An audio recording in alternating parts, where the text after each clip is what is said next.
Assalamualaikum Bu. Waalaikumsalam. Lagi sibuk tidak Bu? Enggak, biasa aja santai. Ini kalau tidak sibuk dan waktu mungkin ingin sedikit ngobrol boleh? Mangga. Apa tujuan yang Ibu harapkan nih dari pertemuan ini? Kebetulan saya punya sedikit masalah ketika pembelajaran di kelas itu ada siswa beberapa orang yang tidak mau belajar sehingga mempengaruhi teman lainnya untuk ikut tidak belajar. Oh iya. Itu solusinya seperti apa kalau seperti itu? Jadi ada kesulitan Iya. dalam belajar di kelas ya Bu ya? Iya. Oke.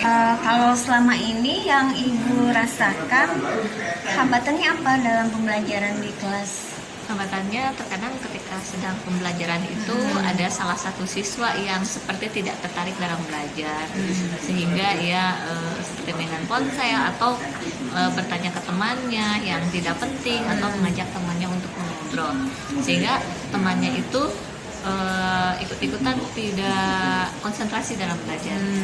Itu hanya 1-2 orang aja atau beberapa orang yang seperti itu? Itu mungkin 1-2 orang saja awalnya. Tapi lama-lama mengajak temannya untuk belajarnya tidak konsentrasi. Jadi lebih banyak temennya yang ikut nggak konsentrasi jadinya Ibu ya. Terus kalau selama ini yang sudah Ibu lakukan apa di dalam pembelajaran? Ya, selama ini yang sudah saya lakukan itu penggunaan media pembelajaran digital, kemudian dalam belajar itu melaksanakan kegiatannya selain ceramah itu misalnya berkelompok, lebih banyak anak itu berkegiatan motorik misalnya dalam pembelajaran puisi, membuat puisi di luar kelas. Nah, mendemonstrasikan puisi. Itu udah bagus ya, media pelajarannya tuh sudah variatif. Terus yang menurut Ibu yang bagian mana yang masih bisa dioptimalkan dari hal-hal yang sudah Ibu lakukan itu? Ya, mungkin dari optimal yang bisa dioptimalkan itu misalnya penggunaan media yang digital, kemudian lebih pendekatan ke anak ketika anak mendapat hambatan dalam belajar. Tapi mungkin tetap saja ada saja anak yang belum bisa diselesaikan. Nah, kalau dengan hambatan yang Ibu hadapi tadi di kelas ya, strategi apa yang terpikirkan oleh Ibu untuk mengatasi hambatan kelas tersebut? Strategi yang saya gunakan mungkin yang pertama itu memanggil anak yang berpengaruh di kelas itu, anak berpengaruh, kemudian yang bermasalah yang tadi bermasalah, ya, bermasalah. Kira-kira menurut anak tersebut ia mendapat hambatan dalam belajar itu seperti apa?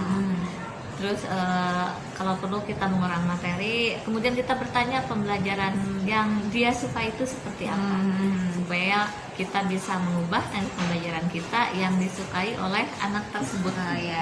Minatnya apa? Gitu Yang minatnya apa? Terkadang anak A dengan B itu berbeda cara menerima pelajaran mereka.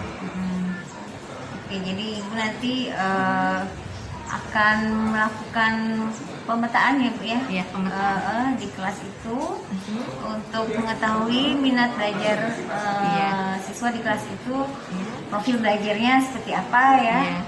Nanti Ibu akan menyesuaikan pembelajarannya dengan minat belajar anak itu ya.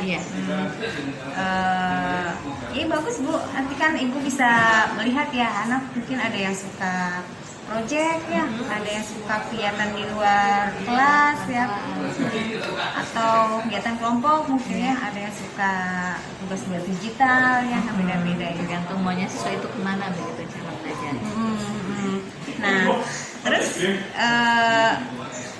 dari strategi tersebut kira-kira apa yang akan Ibu lakukan untuk mulai menjalankan rencana Ibu itu?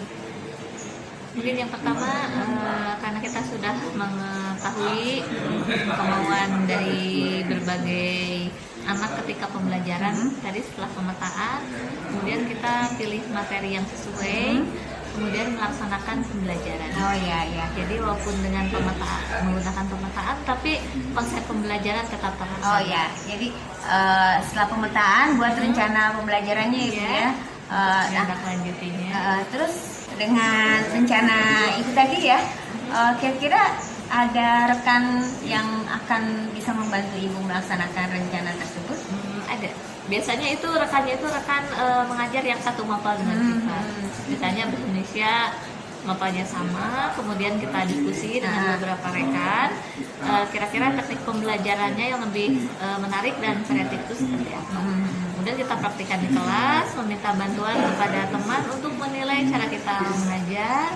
Kemudian nanti akan muncul perbaikan, kira-kira di mana kurangnya. Setelah diperbaiki, kemudian kita mulai pembelajaran kembali. Oh, iya. Jadi komentarnya Iya. Untuk bahan perbaikan ya. Iya, teman perbaikan. Dan evaluasi supaya kedepannya belajar ibu lebih baik lagi ya. Bagus ibu, mudah-mudahan rencananya berhasil ya. Amin, ya. Yang penting konsisten dan komitmen. Iya. Dan banyak diskusi yang pasti dengan teman-teman satu mata pelajaran ini. Iya. Makasih ya ibu Ya, ya. terima kasih Bu. Assalamualaikum. Waalaikumsalam.